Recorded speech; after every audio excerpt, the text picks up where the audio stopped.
pa nilang ipapagpapay? Ano nangyari? Kino-content po nila yung yung pamilya ko po, buong pamilya ko na po. Anong content? Sinasabi po nila na wala daw po kaming utang na loob.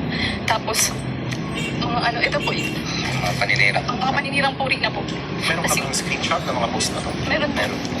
Saan po nila pinublish itong mga post na to, sir? Kung nakita niyo po. Sa ano po, sa YouTube po, sa Kasi sa vlog talaga nila. nag-live po sila sa live po mismo. Opo. May Kasi video silang ginagawa, binabash kayo. Opo. Ano po sinasabi nila, sir, ma'am? Doon po sa... ito po. Yung ipapabarangay nga daw po yung si mama.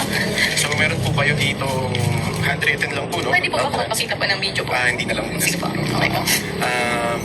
So, kasi sinabi nila ipapabarangay ka nila, Sasabihin daw po yung mukha ng mama ko. palpal or bobo, ha? Anong tulfong mukha mo? Anong hinihintay dapat umalis na gagawin mo? Landing pad ang... Yung bahay Yung bahay po namin. nila sa amin. Yung pinabahay po nila sa amin, tas ng sponsors po. Umalis na po kami sa Kalingap. landing pad. Anong Yung, kumbaga po, yung pinaka-office po nila na yung naghahawag po ng mga pundo ng ano po nila, foundation. Okay. Tapos, kawawa ka naman pag niwan mo ang bahay. Pag umalis, iwan ang beneficiaries sa semento ito ang mukha. Okay. So, basically, naninira sila. No? They're trying to ruin your reputation. Ang sinasabi nila na abusado ka, in short, no? From what I have read. Pero ito lang, ma'am. Simpleng tanong lang naman. Titigil na kayo sa pag-vlog sa pagla-love team with Alfredo. Pero willing rin kayo umalis dun sa bahay. Opo, willing po. Kung yun po yung gusto nila. Today, doon ka pa rin ba nakatira sa Opo. bahay na yun? Okay. Pero just to stop, as our bargaining point, aalis ka dun sa bahay na yan, tapos na lahat.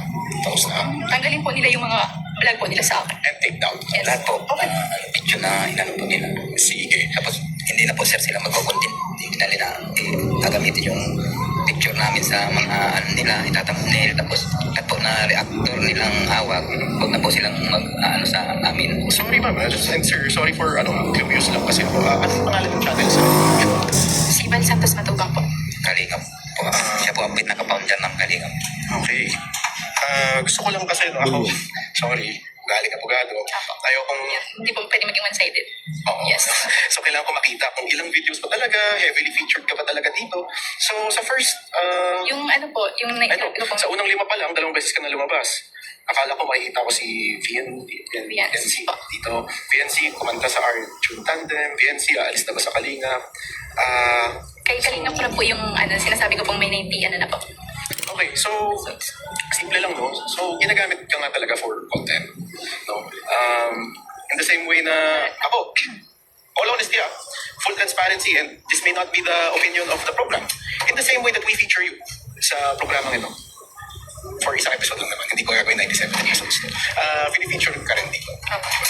Pinagkaiba lang, dito starring ka, di ba? Hindi lumalagpas ng 3-4 na video dito sa video stop niya na hindi ka lumalabas. At nakikita ko naman, based sa knowledge ko sa YouTube, yung minimum subscribers, lagpas na kayo, definitely monetized. Ito ano. At ginamit ang image and likeness mo sa batas kasi that's your property.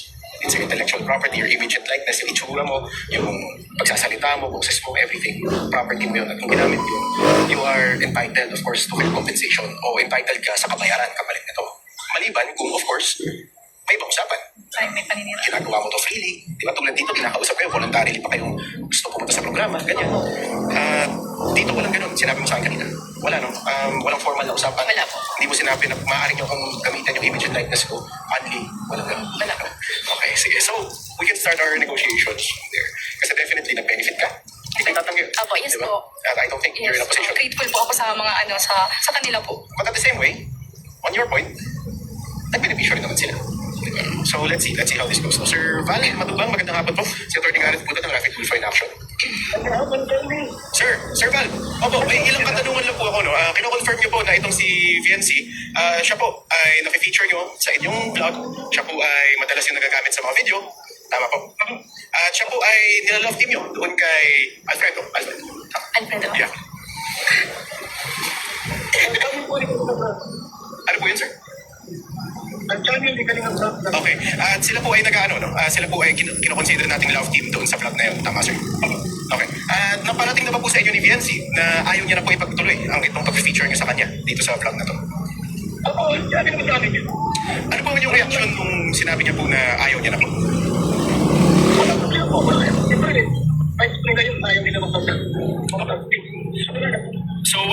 problema yon, rights nila yon, so pwede na siyang malayang tumigil dito nang walang consequence sa kanila. Matagal na minsan.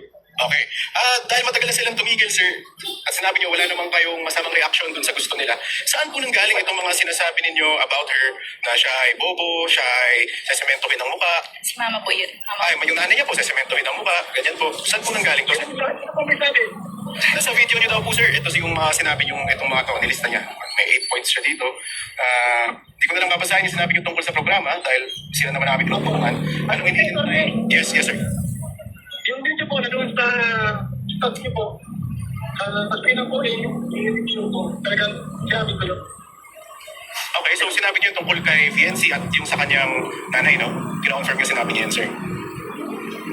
Kasi hindi ko yung video ko, sinabi ko yung pagkaan, harapan ko. Talagang, sasabihin ko yung Yun po kasi Kuya Bal, ang mali po sa inyo ay yung mga biro niyo po, baga Kuya Bal. Yung laro po ninyo, alam po ninyo, ikababash po ng pamilya ko, pero tinutuloy niyo pa din po. Wala po kayong pakialam kasi beneficiary lang po ako, tinutulungan niyo lang po ako. Kaya wala po kayong pakialam sa mararamdaman po ng tao. Kaya nahayaan niyo po yung mga sinasabi niyo kahit alam niyo makakasakit to. sabi, Sir, kausapin niyo muna po si VNC, sir. No? May sinasabi po kasi siya regarding dun sa inyo. May record po ako niyo, pero alam ko hindi po pwedeng ilabas yun dito. Kasi, privacy po natin pag-usap natin, yun lang po ay. Okay, so ano yung sinasabi mong hindi mo pwede ilabas? Or ano? Yung record po na pag-usap po namin na pinipilit niya po ako na bumalik po sa love team. Pero ang sinasabi naman ni Sir Val, ikaw ay malayang pwede nang tumigil. Opo, dito lang po niya yung dinaano. Pero yung sa mga content niya po, hindi niya po talaga tinipigilan yung pamilya ko. O paano kung ganito na lang, Sir Val, no? Quits na lang.